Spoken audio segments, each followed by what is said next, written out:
गोपाल कृष्ण भगवान की जय, मितुंदा महारानी की जय। आज उत्पन्ना एकादशी की कथा। मार्गशीर्ष कृष्ण पक्ष की उत्पन्ना एकादशी श्री भविष्य पुराण की कथा। श्री सूत जी बोले, हे सोनकादि ऋषिश्वरों, यह एकादशी व्रत महात्मा पांडवों से भगवान श्री कृष्ण जी ने कहा कि इस श्रेष्ठ व्रत को विधि पूर्वक करने पर मनुष्य अनेक प्रकार के सुखों को पृथ्वी पर भोगने के पश्चात विष्णु लोक की प्राप्ति के श्रेष्ठ पद को प्राप्त करते हैं। उसी श्रेष्ठ व्रत के लिए जानने की इच्छा से अर्जुन ने भगवान श्री कृष्ण जी से पूछा कि हे केशव, हे जनार्दन, इस एकादशी व्रत के करने का क्या महात्म्य है और इस व्रत के करने से क्या पुण्य फल प्राप्त होता है, इसके करने की क्या विधि है, यह सब विस्तार पूर्वक कहिए। इस प्रकार अर्जुन द्वारा पूछने पर भगवान श्री कृष्ण जी ने कहा कि हे अर्जुन, इस व्रत को करने के लिए सर्वप्रथम हेमंत ऋतु काल में के माह माघशीर्ष के कृष्ण पक्ष या शुक्ल की एकादशी के उपरोक्त व्रत को प्रारंभ करें। दशमी के दिन सूर्यास्त के पश्चात ही भोजन नहीं करना चाहिए और उसी काल में दातुन कर लेना चाहिए। इस प्रकार व्रत धारण करने वाले मनुष्य को मुख शुद्धि कर लेनी चाहिए और दूसरे दिन अर्थात एकादशी के दिन प्रातःकाल संकल्प नियम के अनुसार समस्त कार्य करना चाहिए। मध्याह्न काल में उत्तम, मध्यम, अधम जलाशय में, जैसा कि शास्त्र में कहा गया है कि स्नान करे, क्रमशः ये तीनों प्रकार के जलाशय नदी, तालाब, बावड़ी आदि में स्नान करे। यही उपरोक्त द्वारा जलाशय कहे जाते हैं। यदि यह सब उपलब्ध न हो तो किसी अच्छे कूप पर विधि पूर्वक जल से स्नान करना चाहिए, किंतु स्नान करने से पूर्व मृत्तिका मिट्टी से शरीर को शुद्ध कर लेना चाहिए और मन वचन कर्म से कहे कि हे पृथ्वी माता, तुम मेरे पूर्व जन्म के समस्त पापों को नष्ट कर दो। हे माता, तुम्हारे द्वारा मेरे समस्त पाप मुझसे छूट जाएंगे और मैं परम गति को प्राप्त हो जाऊंगा। इस प्रकार कहता हुआ शरीर को पवित्र कर ले। तत्पश्चात स्नान करके शरीर को जल से शुद्ध कर लेना चाहिए। व्रत धारण करने वाले को व्रत धारण करने के दिन स्नान करने के पश्चात चोर, पापी, पाखंडी, दूसरों की बुराई करने वाला तथा परिस्थिति गमन करने वालों और दूसरों को धन हरण करने वालों, दुराचारी ब्राह्मणों की निंदा करने वालों,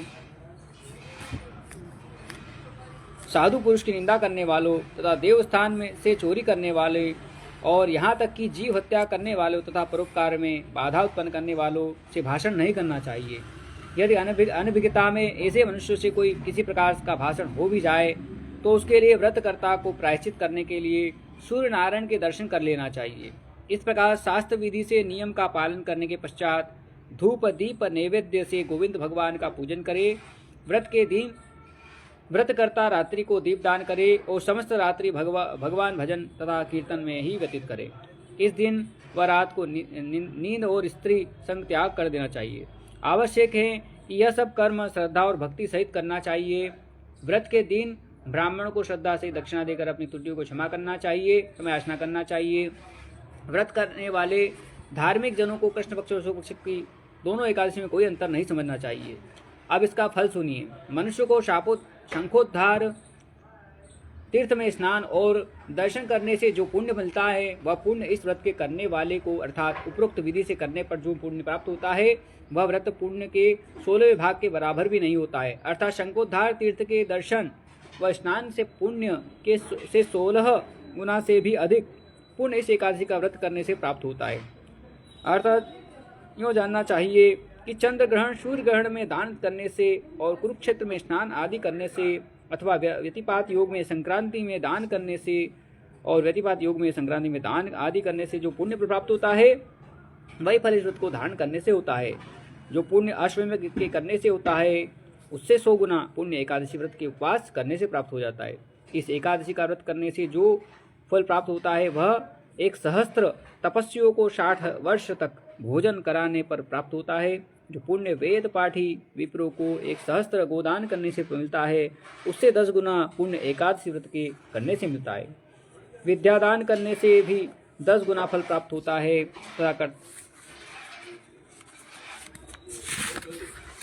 हे अर्जुन, विद्या दान से 10 गुना पुण्य एक भूखे मनुष्य को भोजन कराने पर होता है। इसलिए अन्न दान से श्रेष्ठ दान संसार में दूसरा कोई भी दान नहीं है, जिसके करने से पित्त तप्त होते हैं। एक बार भोजन करने का फल भी निर्जल व्रत करने के आधे के फल के बराबर होता है। उपरोक्त व्रतों में से कोई एक व्रत अवश्य करना चाहिए। एकादशी का व्रत करने पर ही यज्ञ, दान, तप इत्यादि प्राप्त होते हैं, अन्यथा यह सब नहीं मिलते हैं। अतः एकादशी का व्रत अवश्य करना चाहिए। इस व्रत के अंदर शंख से जल पीना तथा आचमन करना वर्जित है। मछली, सुअर तथा अन्न यह सब एकादशी व्रत में वर्जित होते हैं।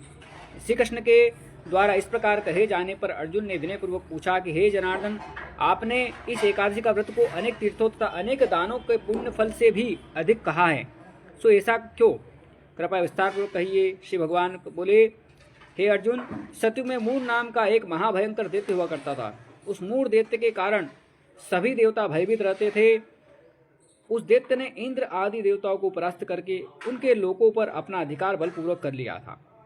तब अति विकल और दुखी हो इंद्र तथा देवताओं ने भगवान शंकर जी से प्रार्थना की कि हे महादेव जी, हम लोग मूर दैत्य के द्वारा दुख को प्राप्त हो मृत्यु को लोक में निवास कर रहे हैं। कृपा करके आप हमारा इस दुख से उद्धार कीजिए।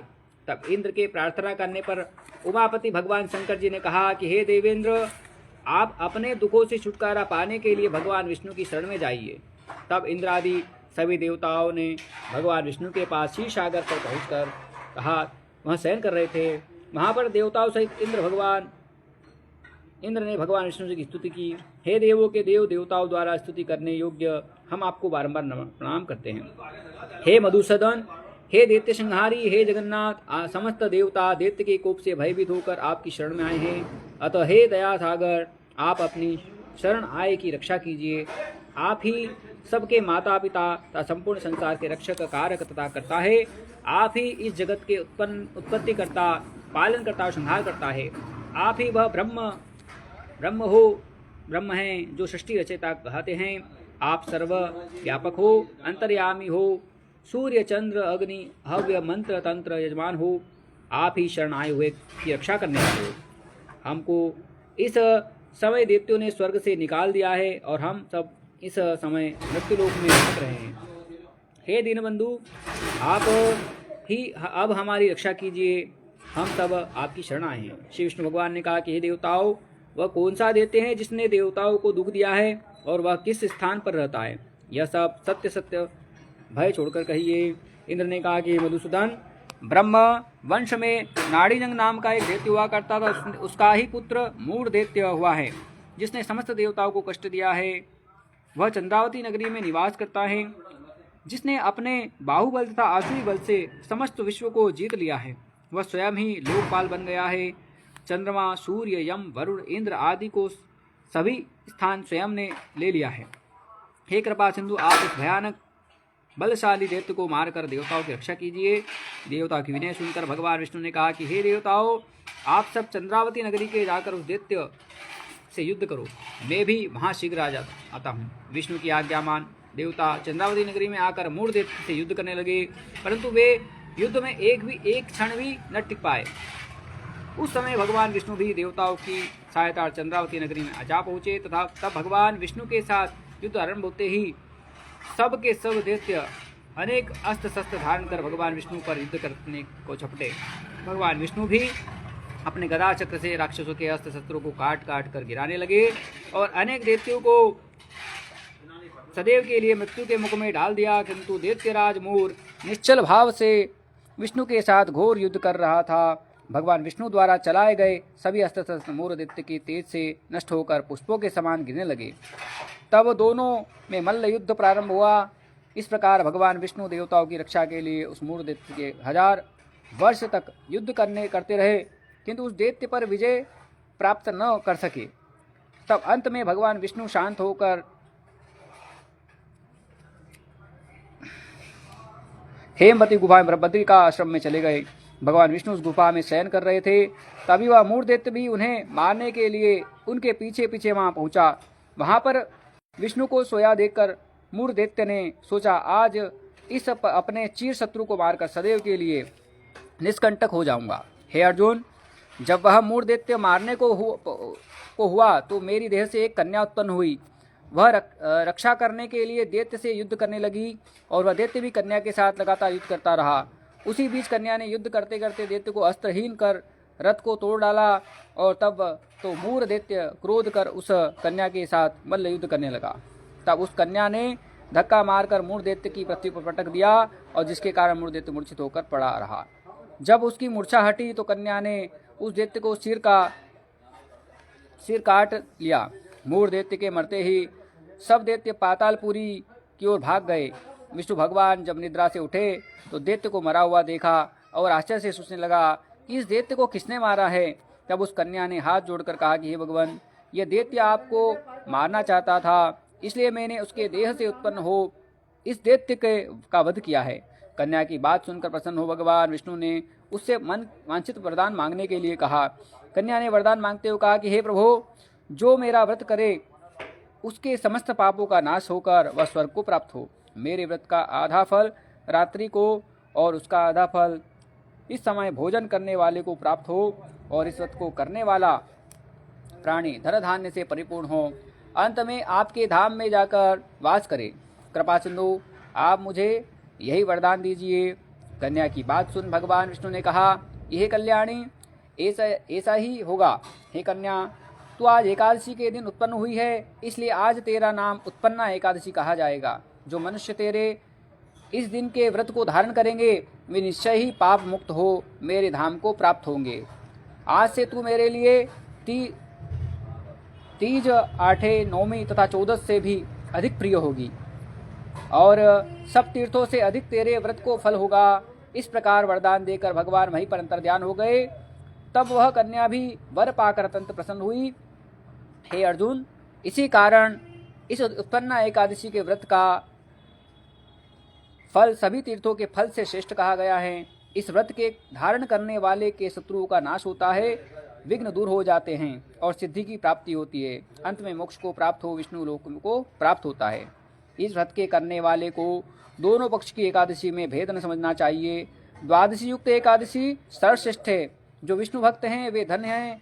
मार्गशीर्ष कृष्ण पक्ष की उत्पन्न एकादशी का व्रत करने वाले मनुष्य को अश्वमेघ यज्ञ का फल मिलता है और वह इस कथा का महात्मा को श्रवण कर विष्णु लोक में वास कर अनेक वर्षों तक सुख को प्राप्त करते हैं।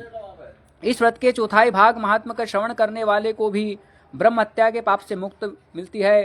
पति से भाषण करने पर लगे दोष को तुलसी दल भक्षण करने से देह की शुद्धि होती है तथा पारण में आंवले का फल खाने से भी शुद्धि होती है।